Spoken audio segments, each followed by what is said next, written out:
Hi guys, I'm Tamara Hart Heiner, and I am going to talk to you today about online marketing. I am primarily a children's author, so that is where I focus most of my online marketing efforts, is towards the parents and librarians who we consider the gatekeepers for children's books, because usually children are not doing their own purchasing. But I do also dabble in romance and have one nonfiction. So all of these things that I'm talking about, you can apply to your different genre as well. I can't guarantee your rates of success because I have found that certain marketing types work better for certain genres. So try it and see what works for you. I am in Florida on the beach, taking a lovely walk because my favorite time to be out here on the beach is in the morning before it gets too hot. So I'm going to take you along with me. We are going to have a beautiful stroll along the beach, and we're going to talk about different kinds of online marketing. So the first form of online marketing that we're going to just touch on briefly is newsletters. And I'm sure you've already heard all about newsletters, how it's important to have newsletters for your readers. And we could talk about newsletters for hours. So we're just going to talk a little bit about why you should have a newsletter and how to get one started. So there are lots of different mailing companies out there.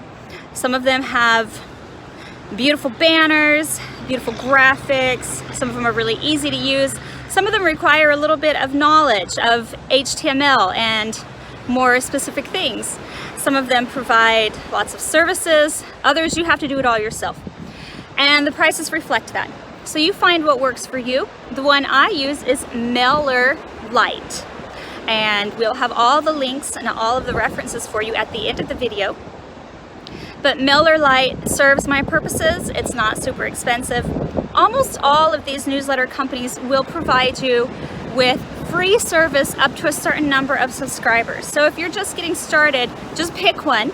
Decide if you like it or not. You can move your subscribers to a different one if you don't love it. But some of the more popular ones are MailChimp, MailerLite, SendInFox, and Contact, I believe is the name of it.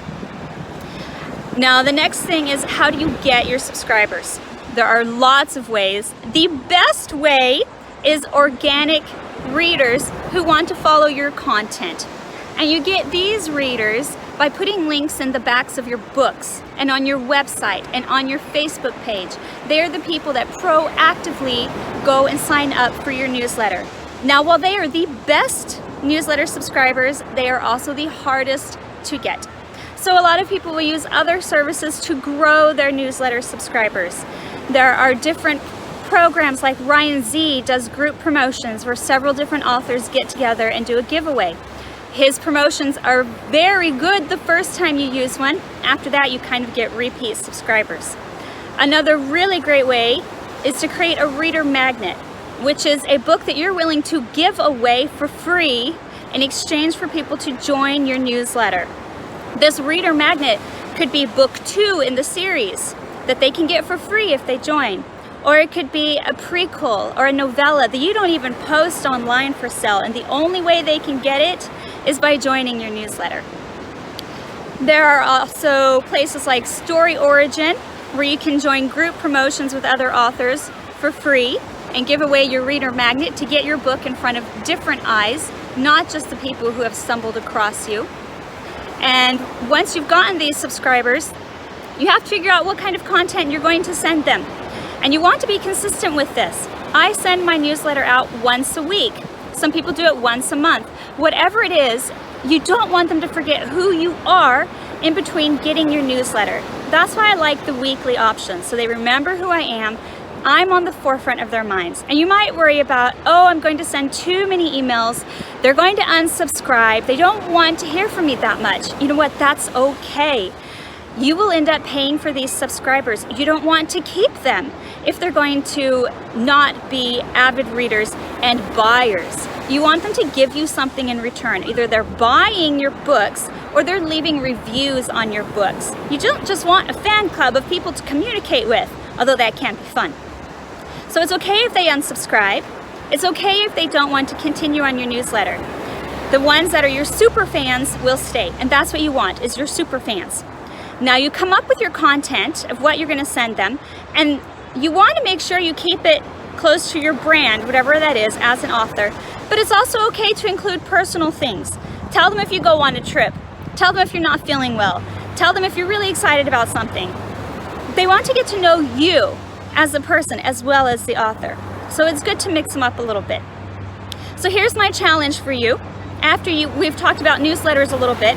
If you don't already have a newsletter provider, go find one. Go set one up. Go create an account. If you do already have one, work on your reader magnet.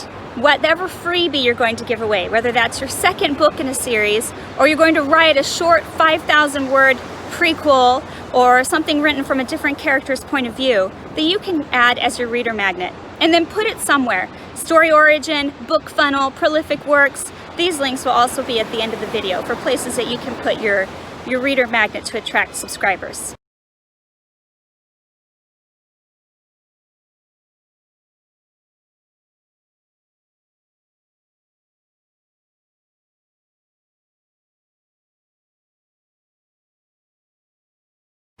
All right, let's talk about ads for a little bit. So that's the one thing everyone wants to know about. It's Facebook ads, BookBub ads, Amazon ads. What do we do with these ads? I had to get a little bit closer to the water. It was starting to get hot.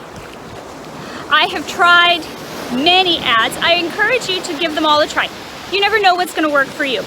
I've tried BookBub, Facebook, Pinterest, Amazon. The only one that I have had success with is Amazon ads. That could be related to my genre.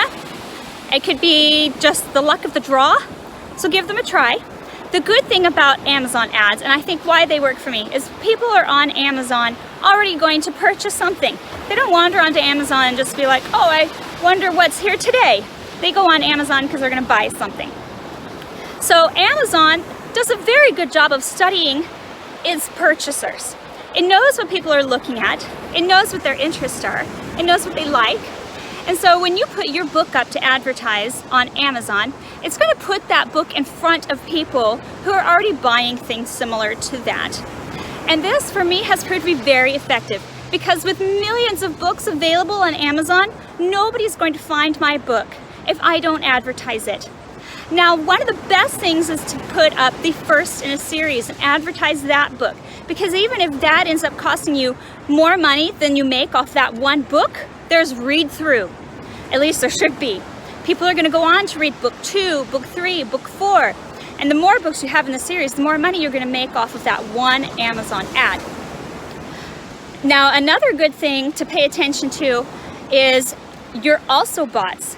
Because if you are a children's author like I am, but your book is showing up on science fiction author bots, you're going to get the wrong target audience. So make sure when you are advertising to your friends and your family that you have a new book that came out, you don't want just everybody to go buy that book, because that's going to mess up your also bots and Amazon's algorithms. It's not going to know for sure if your book is a children's book, and therefore it's going to show it to parents and librarians, or is your book a sci-fi fantasy, and it's going to show it to people who like to read science fiction. So be careful who you ask to buy your book, who you ask to support you, because you want to keep those also bots clean so that your book continues to stand out in its genre. If you've created Amazon ads and you feel like they're not returning for you the investment you're putting into them, you really need to take a look at your cover. Make sure your cover is on target for the genre. This can be extremely painful for authors. I've gone through this. Everyone's gone through this. We create a cover we love. It's gorgeous. It's beautiful, but it doesn't speak to our target audience. And so people don't buy it, no matter how beautiful it is. Don't be afraid to mess around with it. Change your cover. Put a little bit of money into it. Covers don't have to be super expensive. You can get beautiful covers, anywhere from $50 to $100. Try it out. See if that doesn't change how well your ad converts. Of course, if it doesn't do anything, you can take it down, put up your old one. And the other thing is your blurb. Your blurb should state quite clearly what your book is about. There should be keywords in your blurb. If you've written a small town romance and it's about friends to lovers, make sure your blurb says that. There should be no guesswork involved when your readers land on your blurb to find out about your book. Make it clear what you're offering them. If you do all of these things, it should help your ads convert better. Also, bid low. At least for me, as a children's author, I start my bids at about 25 cents an ad. For some people that's very low, for some people that's high. For me, it's a good number because if I convert 1 in 4, even as low as 1 in 10, I'm going to make a profit off of that. Make sure you're priced competitively. If you're priced at 99 cents, you're not going to make a profit very easily. If you're at $2.99, you're going to do pretty well. If you're at even higher, $6.99 or so, you're going to do the best. Don't be afraid to price highly. You're not just competing with other indie authors who tend to price their books quite low. You're competing with traditional pubbed authors too. And their books can be anywhere from $6.99 to $9.99 for just a regular novella. So that's my challenge to you. Take a look at your cover, your blurb, and your pricing. Make sure that you're on target because no matter whether you choose BookBub, Facebook, or Amazon, you want to be competitive with those ads and make sure that you're converting. And the best way you can do that is with a good cover and a good blurb.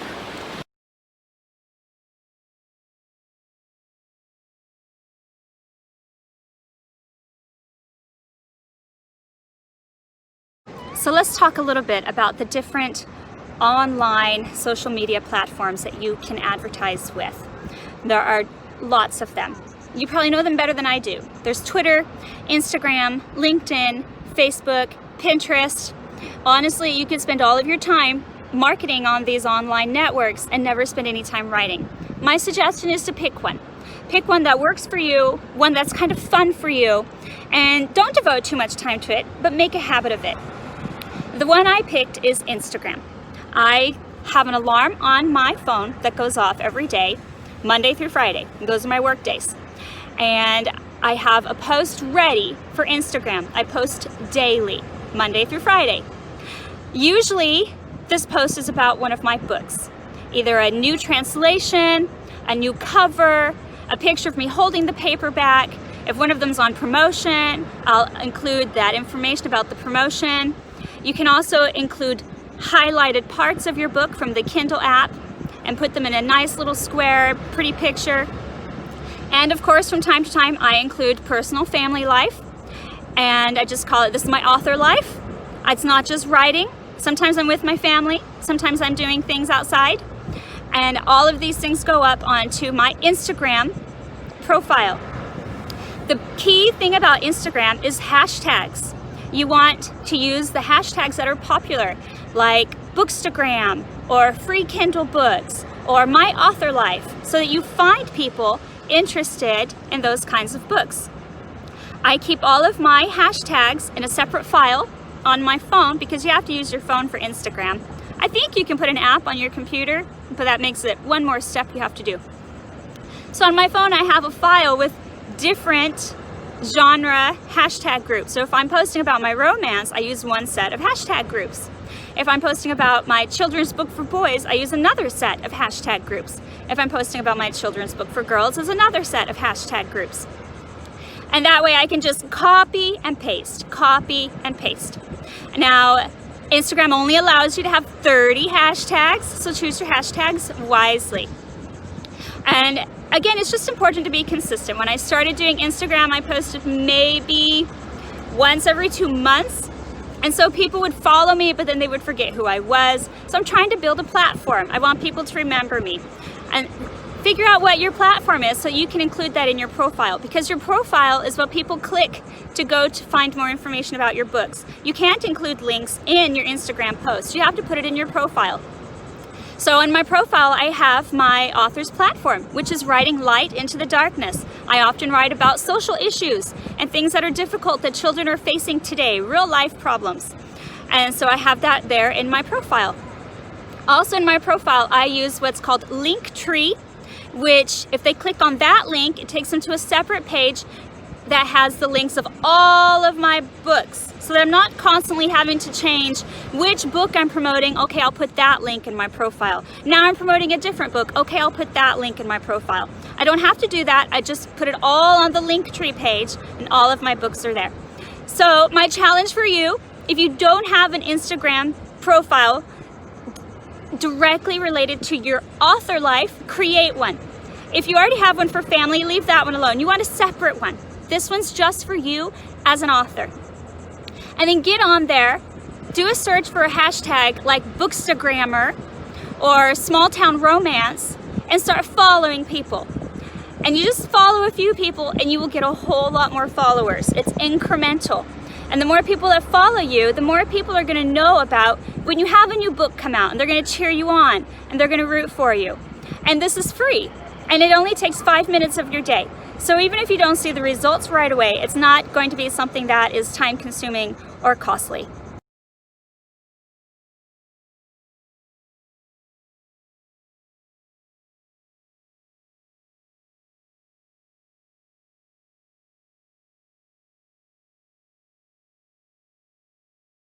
This video is getting rather lengthy and it's getting rather hot out here, so I'm going to wrap this up. There are a few things we didn't touch upon, such as Facebook fan groups. This is different than a Facebook page. Your fan group is something that you can interact with, people can comment on, but they have to make sure their notifications are set. And again, you have to be consistent. Be willing to post content daily. Ask questions, post polls, engage your fans, get them interested in what you're writing next, and get them contributing to your material. People get excited and they think you're listening to their ideas. You can post up different ideas for covers, let them vote. Facebook fan groups can be really, really fun to interact with people. Another thing I didn't talk about was author takeovers. I have not had a lot of success with these, but some people do. An author takeover is when you post on a different author's fan group or fan page for an hour or half an hour about your book. And you offer freebies like free audiobooks or free ebook if you sign up for my newsletter, if you like my page, if you add my book to Goodreads. So those are some other ways that you can get promotional activity going on online. And I also forgot to mention, if you're just getting started with Amazon ads, there are free classes out there. You don't have to spend a lot of money getting going with that. You can find a free class that's going to let your feet dabble. Some great people are Brian Cohen, Brian Meeks with his Mastering Amazon Ads group. Brian Meeks has a great book about that called Mastering Amazon Ads. There's another one called Mastering Amazon Ads for 2020 or 2019, and they release a new version every year because ads are always changing. So it's important to get your feet in, dabble in it, because when it changes, you don't want to have to relearn the system. You just want to upgrade your knowledge. So all of these links, all of these books will be included at the end of the video. I hope that it was helpful information. I'm sorry it's so brief. If this were a class, it would be forever long. So maybe it's a good thing that it's brief. Thank you for joining me today on this lovely walk here in Daytona, and I hope you have a wonderful rest of your day.